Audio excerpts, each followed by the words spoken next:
A very happy morning and happy evening to you, Dr. Manu from Chicago. My colleague Raja, who is the past president and steering committee member, colleague Ram, Raghav, and the spin developers who are attending this session. We want to thank you all for taking the time off to be on a Sunday morning. On a lighter note, now with work from home being forced on all of us, it has also become work for home. Yes. So many interesting videos circulating of folks washing vessels and washing clothes and things like that. And on a lighter note, earlier people used to talk about work-life balance, but now after a month of lockup, everyone seems to be unanimous in saying enough of this, right? Spin Chennai has been at the forefront of creating and nurturing the knowledge ecosystem in Chennai, and has been bringing quite a number of knowledge sessions with almost every month the periodicity, and then a bigger conference in terms of SpyCons, trainings and workshops on various topics which are paid as well as complimentary. The prestigious Watts Humphrey Awards every year, which has seen increased participation and bringing out business excellence from projects across the IT industry, IT and BPM industry, and quite a number of partner programs, complimentary as well as paid, which we bring to the table for our members and our ecosystem, and the facility to publish thought leadership for SPIN members through the international journal IJITCE at almost fraction of the cost of what it would take to publish in a international journal, and at a very fraction of the time as well, because it is a parallel review that happens. Quite recently, we had initiated a new session, type of session called Dual Dialogues, where we had a session on Blue Ocean strategy as well as Agile. So we've been bringing almost a new flavor on every aspect. And our focus always has been on raising the bar, elevating the processes and performance towards business excellence. We have experts who have done not only Malcolm Baldrige assessments, but also adopted various other business excellence frameworks, including Tata Business Excellence Model. They are all part of SPIN ecosystem. And business excellence is not just economics, monetary alone. Increasingly, it is about the triple bottom line, of environment and society as well, which is hand in hand for a business to really survive and thrive and also live. The Corona kind of incidents have shown to the world how porous many of the organizations are, that 1 or 2 months of cash flow problems or liquidity problems can force the organization into closure proceedings. Just yesterday, we were shocked to hear that Virgin Australia, which is the second biggest airline in Australia, next to Qantas, the national airline, filed for bankruptcy. About 16,000 jobs are lost straight away. So we are hearing, quite drastic, predictions in terms of GDP growth or GDP impact, not only in India but across the world, and the number of job losses, the number of people filing for, without jobs in US is about 26 million. That is the highest ever who are filing the claims for the job losses. So business excellence, I think, as Dr. Manu said in the earlier discussion, it has created a new meaning. It has taken a new meaning. So new meaning in terms of leadership, in terms of operations, technology, customers, people, processes, how do we, the strategy. So because it is very, very important, for example, to give you an example, how Narayana Murthy and Infosys plan some of the things. I kind of appreciate it more now. So in all their margins, they don't take projects which are less than 28% net margin.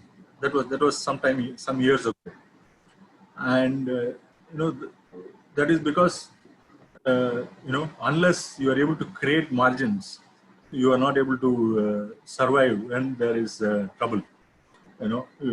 So your surplus should at least take care of running the organization for 1 year, even if you don't get a single customer. That is the way, Narayana Murthy has planned the organization. So, I think the essence of all that will come out only when we face situations like, this kind of corona, when we learn to appreciate some of those, fantastic practices. So I think I won't take any more time. We have Dr. Manu Vora waiting.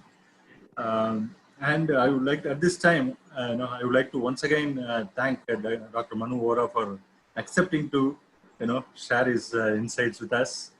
Though there are so many other possibilities for him to spend his Saturday evening. And I would also like to thank Raja for getting Dr. Manu. So I would like to, at this time, I would like to invite Rajamanikam to take over and introduce Dr. Manu Vora as well as conduct the session. Thank you, Raja. Thank you. It's my great pleasure to introduce Dr. Manu Vora, but before that, few housekeeping instructions.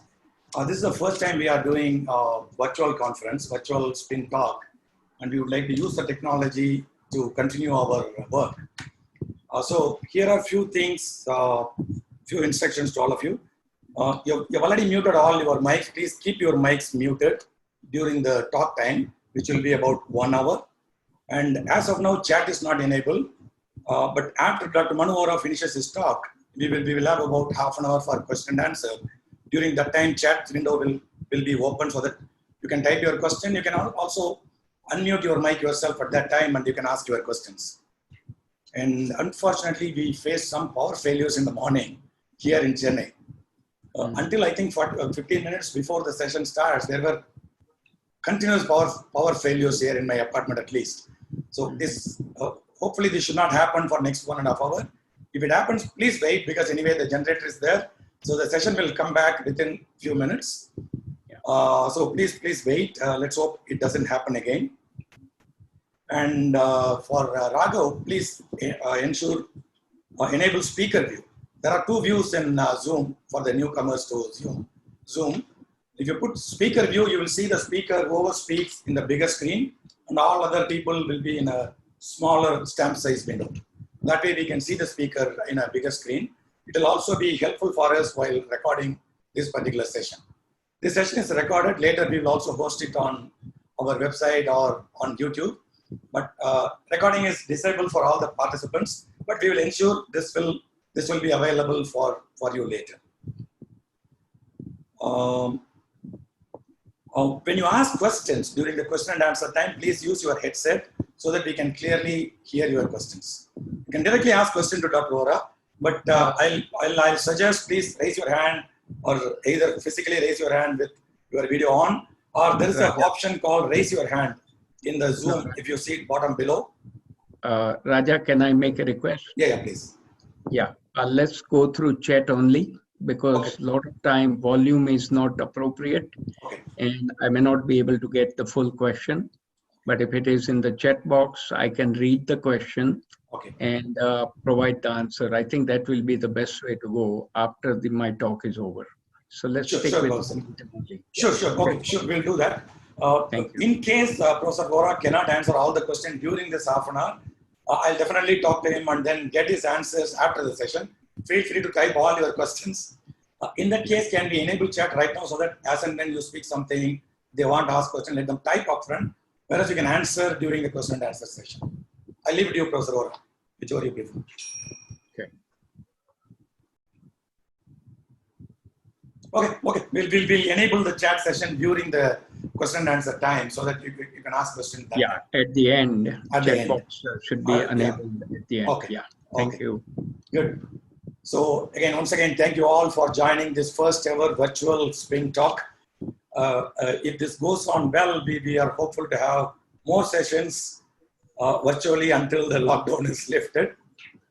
And I also requested our President Rajaram to have at least every week, Saturday or Sunday, we can have virtual sessions going forward until the lockdown is in effect. Okay. Now, I'm very happy to introduce my professor, Dr. Manu Vora. 15 years back, he taught us 2004, 15 years back, yes. 2006. 2004 to 6, I was, I think 2005 or 6, okay. About 14, 15 years back, Dr. Vora taught me total quality management in Great Lakes Institute of Management. Professor Vora is the chairman and president of Business Excellence, Inc., a global quality management and consulting firm. He has over 45 years of leadership experience and has guided over Fortune 500 companies with Baldrige Performance Excellence assessment. For over 27 years, he has been an adjunct professor and teaches operational management courses at business schools globally. He has been affiliated with more than 80 education institutions worldwide, and he's a very busy professor almost all over the world. He's a sought-after speaker on business excellence and quality management topics with over 950 presentations globally in 17 countries across 5 continents. And he has already published over 70 scholarly articles on these topics. He is also a proficient TEDx speaker, delivered TEDx talks in multiple places. He is also a Fulbright scholarship specialist by US Department of State and completed his first ever Fulbright project in IIT BHU at March 2018. He holds BTech in chemical engineering from IIT BHU and MS and PhD from Illinois Institute of Technology, Chicago, and MBA in marketing management from Keller Graduate School of Management. More than whatever has been given here, he is an excellent speaker on topics related to business excellence and quality management. And I have listened to his talk in multiple forums. That's why it's really an honor and a privilege for Spin Chennai to have you here, Professor. And a few of his accolades. He has already received over 52 awards and honors for his outstanding professional service and 35 awards and honors for his full lifelong community service, including US President Volunteers Service Award. And in 1968, he received a J.N. Tata Scholarship to pursue his graduateship work in the US. And he is also spending his time in society work. He is part of Blind Foundation of India, and he has done a lot of human service to people who are blind. So with that, over to Dr. Vora. You can take your time for your presentation, Professor. After that, we'll go for question and answer. Okay. Thank you. Thank you, Raja, for your very kind introduction. And I want to thank Mr. Rajaram, the president of Spin Chennai, for inviting me to share some thoughts on business excellence in the 21st century. So first of all, vanakkam to all of you. So good morning. And let me mention that this is the topic of my interest going back to 1989, when the Baldrige Performance Excellence Award was unveiled in '88. And I took the training with American Society for Quality, and then I was supporting this effort at AT&T Bell Labs. So this is the area very close to my heart, near and dear to my heart. So my purpose is to share with you some key thoughts how to achieve business excellence vis-a-vis having a sustainable organizational performance excellence utilizing the US Baldrige Framework. As Mr. Rajaram mentioned, Tata Business Excellence model is exactly duplicating the US Baldrige Framework And there are 7 categories listed here. The goal is to walk you through each of these categories, but at the same time providing you some useful examples and some of the issues and challenges faced in each of these areas. So the leadership followed by strategic planning, customer focus, measurement analysis and knowledge management, followed by workforce focus, operations focus, and very important, the results, which needs to be sustained over a long period of time. And I'll be happy to share some of the resources which will be very useful for those who want to achieve the business excellence for their respective organizations. So let's begin with the total quality management framework. So world over, the excellent organizations have figured out they need to focus on 3 things. The biggest thing is to delight your customers by understanding what the customers are asking for through Voice of the Customer project. And you can only delight your customers when your employees are excited, and you need to understand what your employees are asking for in order to engage and in order to provide the good service. And the role of the employees is to improve the processes on a continuous basis, which will allow the customers to be delighted. Once they are delighted, they will come back to you as an organization with more products, more services, and you remain in business forever. And if we do that, first 3 things, the customer, the employees, and the processes, with that singular focus, your operations should be outstanding and your financial performance should be given as an automatic. Rather than look for finances all the time, you should look for delighting your customer, exciting your employees, and improving your processes. And that will lead to better financial performance. So let me give you one simple example. At Motorola, when Robert Galvin was the president and chairman, he used to have a 4-level meeting of management once a month. And he would always ask, first item on the agenda will be about quality. And that will include the items surrounding customers, employees, and the processes. Occasionally, he may have a big meeting with a counterpart CEO. So once the quality is discussed, he begins to move and try to leave the meeting.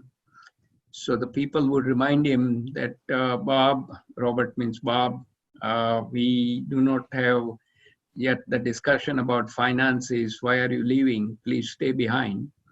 He said, no, I saw what I needed to see in terms of quality. We are delighting our customers, our employees are happy, and our processes are continuously improving. I have all the faith in the world that our finances for that month or a quarter will all fall in place. So look at the confidence of the CEO that when the quality is improving, your finances will automatically improve, because this is on a balanced scorecard, the 4 items, the customer, the processes, the employees, and the finance. And the finance is the lagging indicator. Delighting your customers are the current indicators, but improving the processes and delighting and exciting your employees are the leading indicators. So you need to work on exciting your employees, improving the processes to serve the customers, and automatically the lagging indicator finance will fall in place. Now, most of you should have seen this framework. I'm just giving the overview. This is the Baldrige Framework put together by the Act of Congress in 1987. It was signed into law by President Reagan, and in 1988, first set of awards were given out. There are 7 categories. It begins with the leadership as an engine, and the other categories: strategic planning, customer focus, measurement analysis, knowledge management, workforce focus, and operation focus. So category 1 through 6 are processes, and category 7 is the actual results for those processes. And one has to begin to use this framework, and those organizations which have adopted this framework, they begin with a very low score on 1,000 points, so that when the journey starts, organizations could be somewhere between 150 to 200 points on a 1,000 point scale, and over 3, 4, 5 years, they would reach much higher number by understanding the gaps. So this is a self-assessment where you figure out, do you have a process in place, and are you getting the results because of the processes? And what are your strengths? You continue to maintain them. And what are the gaps, the opportunity for improvement? So you put the process in place, continue to improve the process, and get better results which are sustained over a long period of time. And that's when they reach the pinnacle and achieve the Baldrige Award, which is like going on a top of Mount Everest. And we'll talk about it a little later when multiple awards are won by individual organizations. Now, in the first category, I just wanted to share with you some of the great leaders from around the world. We begin with our own Swami Vivekananda from top left. He gave a clarion call to the youth in the nation to overthrow the British Raj and try to awaken the youth and the people so that we don't need the shackles, we can do our own. Nelson Mandela went behind bar for 24 years when he was released without any bitterness to the white people. He became the first president of African National Congress, and he essentially brought Africa out of the shackles of the apartheid. Abraham Lincoln, he comes from the state of Illinois, where I am from. So Illinois is known as the land of Lincoln. Abraham Lincoln gave his life to keep the Union intact, North and South. South was trying to separate out from the North. He did not want the partition to happen, and as a result, he had to give his life. He was shot in the theater after the Civil War had just ended. Mahatma Gandhi, as we know, he dedicated his entire life to make India free from British Raj. On the bottom, left to right, Franklin Delano Roosevelt was the president during the Depression time in the US. With his foresight, he was able to come up with a lot of social service projects to uplift the common people. And then on the top, on the bottom right, John F. Kennedy, the young president who excited the nation and the world. And under his leadership, the mission, he has a vision to put a man on the moon and bring the man back before the decade was out. And after his proclamation of that vision, within 8 years, NASA's mission to moon was successful, and Neil Armstrong landed up on the moon. The two gentlemen in the middle, in the bottom row, are Dr. W. Edwards Deming and Dr. Joseph Juran. These are the two scientists who were sent by the US government to Japan to rebuild their industrial economy. And they taught them process improvement, quality management, and since Japan had lost everything, they listened to these two great academicians and stalwarts of quality, and they improved their processes and management of quality. And now they have one of the finest electronics and the automobiles in the world. And that's the difference it makes when you learn from the expert and deploy those changes and continuous improvement practices at your workplaces. So each of these great leaders gave something to the organizations around the world, in the social setting, in the industrial setting, etc. And a lot of them had to sacrifice their life and a lot of effort to make the world a better place to live. Now I want to share with you a wonderful model from Jim Collins, a researcher from Stanford Graduate School of Business. He wrote a book called Good to Great. And he did the research for over 15 years between 1985 to 2001 and looked at well over 1,400 good companies and their financial performance. And those companies which returned 3 times more, 300% return, he put together a metaphor of, and the metaphor is putting the right people on the bus. So in other words, if you want to become great as an organization, you need to find the disciplined people, give them freedom to drive the bus in the right direction. That means disciplined people will do disciplined thinking. Out of that, they will focus on one area of critical importance to the organization, and they will take action on that area, which will allow them to build the greatness to last for a long time. Now, there are a number of examples, and I would say at India scene, Tata Sons and all the Tata companies will qualify on this good to great direction. Under the leadership of great leaders like Ratan Tata and others, they have essentially used the Baldrige Framework since 1994 with the market capitalization pre-corona, $100 billion plus.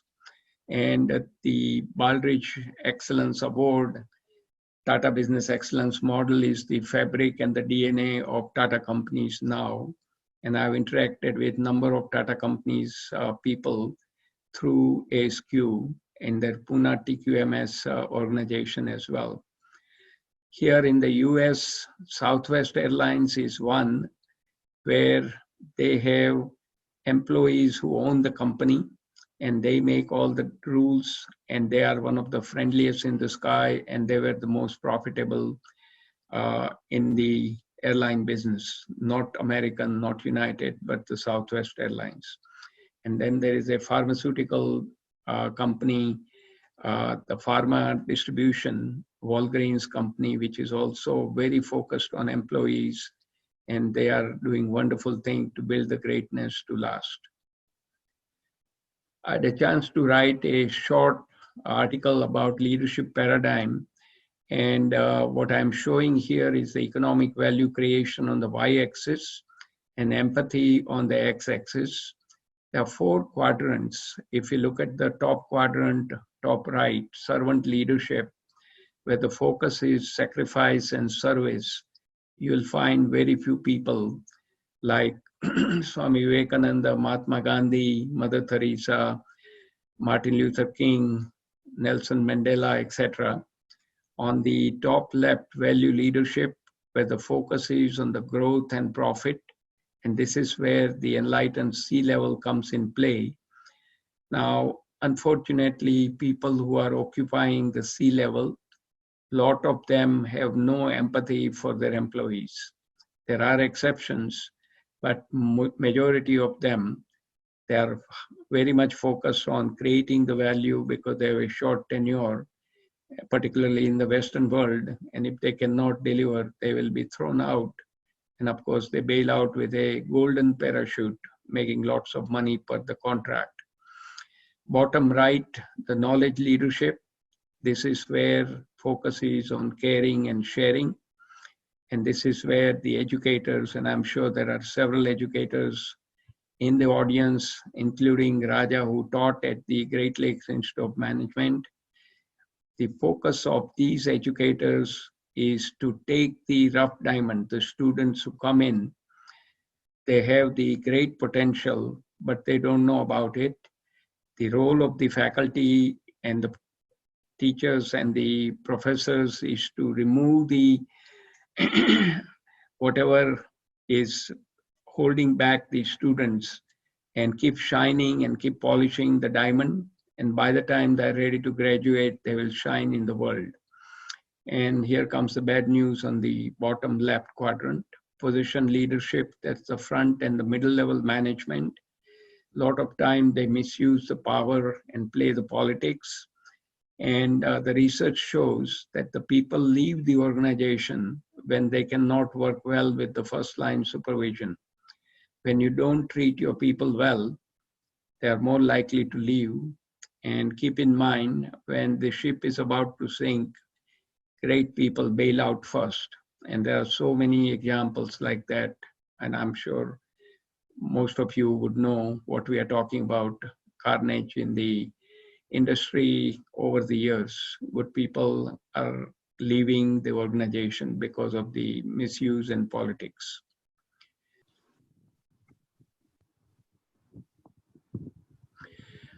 So that was a category one, the leadership. And keep in mind, unless the leadership is in place, nothing is going to move with respect to organization excellence, because without the commitment, involvement, and support from the top leadership, none of the plans, none of the areas for improvement will be put in place, and organization will stay behind. I'm talking about now the second category, strategic planning, which is the role of the top leadership. So at a minimum once a year, top leaders get together as a team, and they essentially spend time reviewing the information about the customers, competition, processes, finance, employees, regulations, and business climate, etc., and begin to review the vision, the mission, the values, and then put together the strategy, develop the strategy. This is shown in blue, and then deploy the strategy, have a proper execution by focusing on key strategies, and at the end, they need to verify process of strategic planning itself. Now, these are the four essential areas for strategic plan and its deployment. Now, I want to share with you some research which shows that world over, only 1 out of 3 organizations are successful in deploying their strategies. 2/3 of them fail simply because organizations do strategic planning. However, they do not have good focus on developing key strategies. So they get carried away. They have too many strategies, so they do not do prioritization. So lack of Pareto principle, too many things, not a vital few. Secondly, for those key strategies, they do not allocate the right resources. Third, they do not share those strategies in the organizations completely. Very few people know about it. Those who are working on it, and rest of the organization is totally sort of devoid of this idea about the strategic plan. And the fourth one, there's no rigorous review of the deployment of the strategy so that there are no tangible results coming out. And that is a shame, because you spend a lot of time putting the strategy in place, then you need to find right resources and do rigorous review to make sure that those strategies are getting executed. And this is where balanced scorecard comes in handy. Third, category 3, customer focus. Let me share with you the SIPOC diagram, which I'm sure most of you will be very familiar with, which is the backbone for ISO standard, International Standards Organization. And this is where the SIPOC, which is supplier, input, process, output, and customer, comes in play. So if you want to have your processes, your organization certified with the ISO registration, etc., you need to capture your major processes using this SIPOC approach. And this approach has 2 connotations, the macro and the micro level. At the macro level, you put your company in the middle, your outside supplier, you need to give them your requirement, receive the right input from your outside supplier, and if the input is not proper, give them the feedback quickly, return the material and the input, ask them to do it right, and then only accept it. On the back end, paying customer, you gather the requirement first, using the input, create the value, provide the right output to the customer, gather the proactive feedback, and if something is deficient, you need to keep adding value at your own expense and delight your customer. Same thing, you can take it inside at the micro level. You are working at a station that's in the middle. You have a person within the organization ahead of you, internal supplier, to follow the same process. And you have next person in line who is the internal customer. They will use your output, and you need to maintain that harmony and relationship, customer supplier, so that at the end of the day, as an organization, you are focused on giving your outside customer the best value, the product or a service they are looking for. Now, there is a very simple way to measure the voice of the customer, and the model talks about capturing the voice of the customer in multiple ways in real time, analyze the data using the computer. But once the data is analyzed, you need to look at your top satisfiers and bottom dissatisfiers.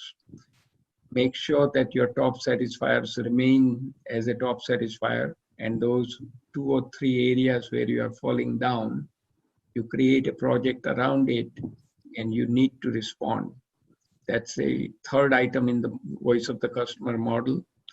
And the fourth item is you need to verify with your customer, what did you hear about the problems and the major complaints they gave you? And you need to tell them what you did with that complaint and what changes and improvement have you made, so that the customers can get a better solution in the next round. Now, a lot of organizations focus on the first 2 areas, capture and analyze.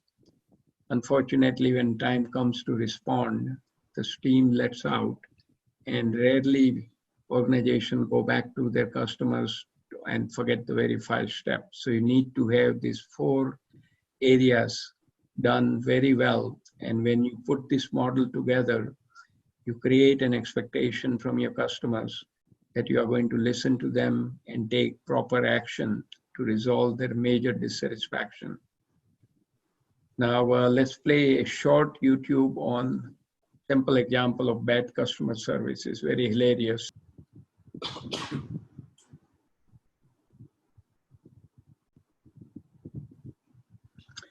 Okay, I'm going to take you through the 4th category, which is about the measurement analysis and knowledge management. Here, one of the Baldrige winner, this is the US Armament Research and Development Engineering Corporation. The goal of this organization is to create the arms and ammunitions of highest quality, so when they are deployed, they kill the enemy at the first time, because there is no second chance. I think people have to go on a mute. Somebody has unmuted besides you, Raja. I could hear the background noise. Yeah. So this is very simple. We looked at the strategic plan in the category 2, which will lead to strategic objectives. And in this category, we want to ensure that the performance is aligned and is supporting the strategy. There's a proper ownership assigned in the areas for key strategies, and all the decisions are made based on the facts and figures and the data and information. And you use the comparative data, that is the competition information, to make sure that you are staying ahead of the competition and ensure that your strategy is providing you the right results at the end of the day. Now I'm moving to the 5th category, the employee focus. Now I'm talking about a retail chain of stores, Sears, which is not doing well financially. And of course, with the current situation, they are almost going to go out of business. During their good days in mid-90s, they did the empirical modeling and came out with this model, which is written up in the Harvard Business Review, which shows the employee customer profit chain. Now, 3 boxes, which shows at the top, there is a vision, 3 C's, a compelling place to work, that's employees, a compelling place to shop, that's customers, and compelling place to invest, that's the finance. During their modeling, they found out that the employee attitude and behavior towards their own job and the company see us as a company, those were the critical success factors. And those critical success factors improved by 5%. It led to customer buying behavior uptick of 1.3%, leading to per store revenue growth of 0.5%. Around that time, they had well over 2,000 retail stores all over North America, including Canada and Mexico. And their major investment was in real estate itself. Now, the learning from this model is that the employees who are the internal customers, if you take care of your internal customers or the employees, they will do their best to take care of your paying customers or the external customer. And when external customers are taken care of and delighted, they will help you with your finances, no questions to be asked. And here the chain, we are talking about a number of examples, starting from India point of view. Tatas would qualify on this model. And here, the Southwest Airlines, they fit the bill perfectly, where employees make all the decisions and they listen to their employees more than the customers. As a part of the category 5, the underlying talent management model requires that you need to recruit the best people you can find, focusing on their strengths and their positive attitude.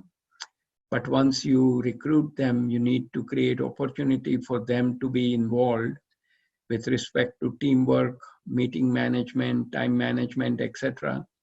You need to create external motivation, that is the recognition and listening to employees, etc. And then you need to continue to develop them through education and training, through coaching, performance feedback, etc., which will lead to retaining your best people. And that cycle needs to be completely managed from A to Z, cradle to grave. Now, I want to share with you a simple employee engagement model. So if you are running in an organization, within your department, within your group, you can do a quick survey, what percentage of your people are essentially getting participation.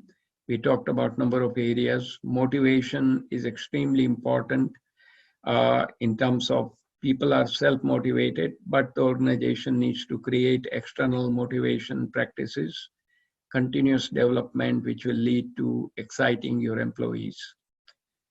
Now, I'm sure some of you may have seen this good work by Patrick Lencioni on 5 dysfunctions of a team. And these 5 dysfunctions needs to be looked at when a team is formed to solve a critical issue with respect to customer, operations, finance, or competition, etc. First, you need to have a team where members are trusting each other by sharing their strengths and weaknesses. Secondly, do not create artificial harmony during your meetings. Few people speak, rest are keeping quiet. Instead, everybody should be providing their input, and based on collective input, you decide what's the major issue you need to tackle, and everybody falls behind it. The next item is the team leader should have a very clear and unambiguous item assigned to everyone on the team. And when there is ambiguity, people cannot commit. Fourth, when the items are assigned to each of the team members, they need to deliver on their items. And if they are not delivering, hold them accountable. And fifth item, sometimes due to status and ego, people forget why they are on the team, and they try to sort of take it easy and do not contribute to the fullest. And that hurts the output of the team because everybody is interlinked and work of one is feeding into the work of the others, and collectively they need to solve the issue at hand. That is just to show the emphasis that everybody needs to roll up the sleeve and participate and work as a united team. Now, this is the concept coming from Gallup organization, which is a marketing company. Some of you may have seen this StrengthsFinder 2.0 published in 2007. And the concept is Gallup people has studied successful people from around the world over many years across industries. And they have put together this book, and there are 34 major strengths. And they define strength as the ability to consistently provide near perfect performance. And if you see the strength is in the middle, it is also defined as a multiplier of talent, time, investment. Talent are the three top bubbles: the thinking, feeling, and behaving. And investment is the developing or investing in building up skills, knowledge, and the experience.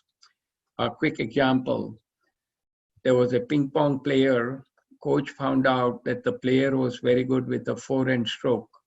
So he decided to give him the maximum practice with the forehand stroke only, not to worry about the backhand stroke.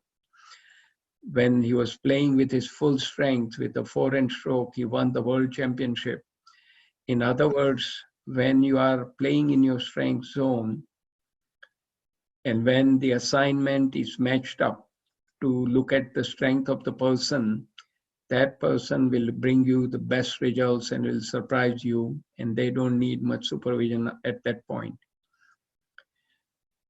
In the operations, we are looking at the ISO standard. This is the economic standard where it begins with the customer requirement. Receiving that customer require as an input, you create a product or a service, give that output to the customer, gather the satisfaction, do the analysis, and let your top management know where customers are satisfied or not satisfied. If they are not satisfied, management has to open up a little bit more resources, and you need to tweak your product and a service and continue this cycle. This is the focus of continuous improvement using the quality management system for your organization to get the ISO registration certification.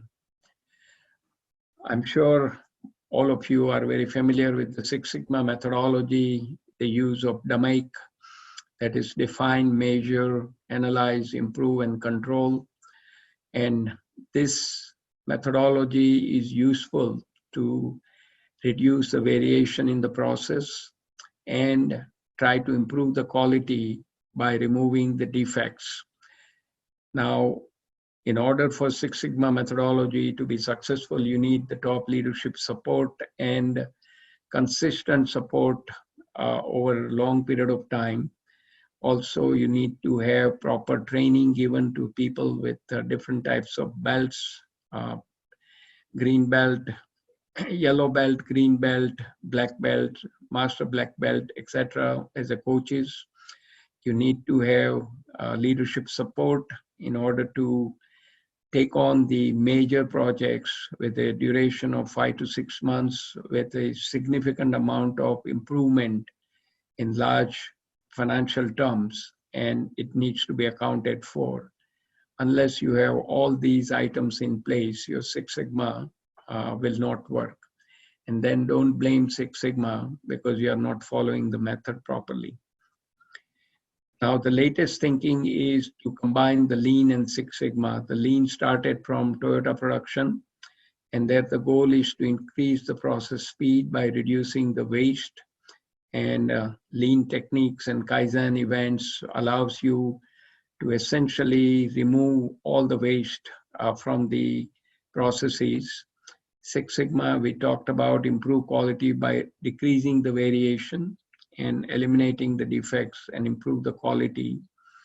And in the Venn diagram, the intersection of the two is the best of both worlds, applying Lean and Six Sigma simultaneously. And a lot of healthcare organizations nowadays are deploying Lean Six Sigma methods because they are under stress in terms of reducing the cost, and government is looking into their operations and cutting down money they are receiving. So they need to use more innovative approach of Lean and Six Sigma and they are finding good results with this approach. Now, let's talk a little bit about project management as a part of operations. This is a wonderful article from MIT Sloan Management Review, and I'm sure all of us know, and all of you do lots of projects in your software domain. 25 to 30% of the projects world over are successful, the rest are failure. In order to improve your odds of improving the success of your project all the way up to 100%, you need to focus on these 5 areas of crisis of silence. So first, plan your project around facts. Your project sponsor must provide support throughout the life of the project. The team should be very faithful to the project management process. They should do regular assessment of the progress and the risk in an honest way. And all team members must contribute fully based on the area assigned to them. And if 1 or 2 are slacking off, that team's output will be suboptimal. Now I want to bring it almost to the closure. Last item is sustaining the change in the organization. Now, if you follow the Baldrige model, one of the requirement is when you apply, and if you really want to win the award, you need to show continuous improvement in terms of results and how you are better than the rest of the organizations in the world. Are you the best of the best by doing the benchmarking and showing that you are best in your industry and best in the world in your category: manufacturing, service, small business, education, healthcare, or nonprofit, including government agencies. So this change management model, the impetus comes from Professor John Carter, Professor Emeritus from Harvard Business School. He's the father of change management, and he wrote a seminal book in 1996. Second version came out in 2012. The Managing Change. What he talks about is, first you determine the need for change. Once you know the change is needed, you need to prepare and plan for the change. Then you need to implement the change, that's the execution. And very important item is to sustain the change. And the change only can be successful when the leadership is in place and they are highly visible and leading the change process. Now, this is the work done by McKinsey and written up by the Harvard Business School, the 7S model. And this is the essence of the change management, where the leadership is shown in the middle, which creates the strategy for the change management. Top 3 bubbles, the staffing, structure, and systems, that's the project management, the technical aspect of the change. And bottom 3 are the talent management, the skills, the shared value, and the style. So the 3 pillars of the change management are leadership, project management, and talent management. The leadership creates the change and provides the direction. Project management gives you the technical foundation, but it's the people, the talent management, who execute the change in the right way. As I mentioned, the Baldrige winners, winning the one award first time takes significant amount of work. It's almost like going to Mount Everest. Now, once they win the award, there's a moratorium. They cannot apply for 5 years so that other organizations can get benefit. So since 1988, first set of awards were given. So far, 130 winners have been announced in various categories: manufacturing, service, small business, less than 250 employees, healthcare, education, and the nonprofit, including government. Those 3 categories were added along the way. There are 12 organizations which have won multiple awards. It's like going back to Mount Everest for second expedition. AT&T got the highest 3, 1 in manufacturing, 2 in service. Unfortunately, they did not manage the change well, and the original AT&T which was founded by Alexander Graham Bell in 1865, vanished from the face of the earth in year 2005. And one of the baby Bell took over AT&T name and the logo, but the original AT&T disappeared. That is, if you can't manage the change, you are not going to survive. I wanted to take a few minutes to share with you the specific application of sustainable change in a nonprofit setting for American Society for Quality. When I was on the board of certification process for ASQ, we were offering, and currently ASQ, American Society for Quality, offers around 17 different certifications. First set of certifications started in 1968, Certified Quality Engineer, very rigorous exam. I took the test in 88, December, that promised 8 weeks for the results, and I got my results in 13 weeks, shown in the red dot. I was on the certification board and working with AT&T Bell Labs. I volunteered to join this effort to improve the certification result notification interval by looking at the process, breaking it down into the big box approach to find where the bottlenecks are and try to remove the bottlenecks. So the combination of Lean and Six Sigma, by continuously improving it, we brought it down from 13 weeks to notify results to 3 weeks. And of course, now it's electronic. This was done with the paper applications throughout the world. Now it's electronic, so you get the instant results. So the red line is the reduction in result notification after the person takes the exam. And the blue dots are the number of people taking the exam, which essentially tripled during that time because quality was at its peak. This is a classic cycle time reduction curve. If you do this kind of effort, and if you are in a company, your leadership will give you more resources to do more of this work. This was done in a nonprofit setting. Nobody has any incentive, but the leader of the certification department manager, was very determined, and she managed this effort and continued to improve the process as long as she was within the department.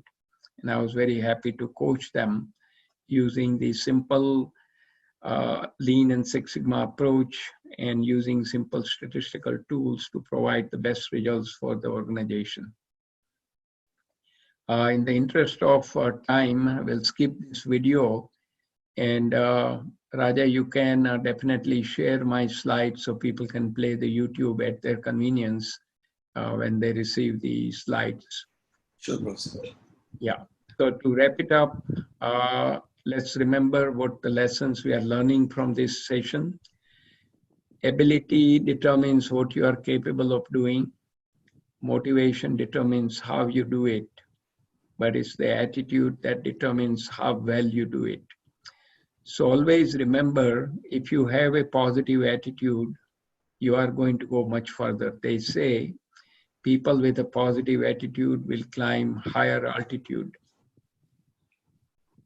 In order for you to achieve the excellence, you need to engage 3 H's. That's your heart, that's emotions, that's your head, that's ideas and logic.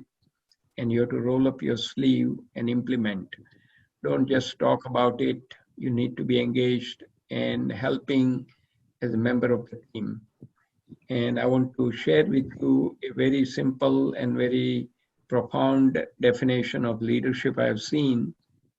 And the leadership is, by the way, catalyst of change. Leadership is all about influencing, igniting, and inspiring ordinary people to do extraordinary things. So let me state it one more time. Leadership is all about influencing, igniting, and inspiring ordinary people to do extraordinary things. There are tons of great resources, wonderful book by John Cotter on change management, Jim Collins' work, Patrick Lencioni's number of books, Tom Rath, and then Bob Nelson's book, and I've written several articles. Right. So with that, I want to thank you, Raja, for very nice arrangement and introduction. Appreciate your help, and look forward to some future opportunity to share views with all of you. And thank you, Mr. Rajaram, for inviting me. It's a real delight to be with all the professionals, and I wish all of you very well. All this crisis will eventually end, and we need to be coming out much stronger and take care of our people, because without people, nothing will happen at the end of the day. You can have rest of the business, but without people, you will not be having that sustainable edge. So take care of your people. And with that, I'll be signing off. No, before that, Professor, we would like to really thank you for your wonderful lecture, as well as taking time off during the very late night. I think it's already midnight there at Chicago. Yeah. I think past midnight even. Thank you very much for accommodating our request. And it's really a pleasure to listen to you how many times you speak. And in fact, I think this is other than the class, this is my fifth or sixth time I'm listening to you in different places. And thank you all the participants. And I think it's really difficult to wake up early on a Sunday morning and be there here. And it's also raining so nicely in Chennai. And it is nice to continue your sleep than listening to Business Excellence. And it shows your commitment on this topic. Thank you very much for coming there for this talk. And this is, as I mentioned earlier, this is our first virtual talk. It could have been done better because we are also trying out new things. Maybe next time we will try to remove all the hiccups we had in this particular one and try to do it much better. And the slides will be shared with you. And the talk is already recorded. So we will host it on our website as well as on YouTube Spin Chennai channel. Thank you very much, Doctor.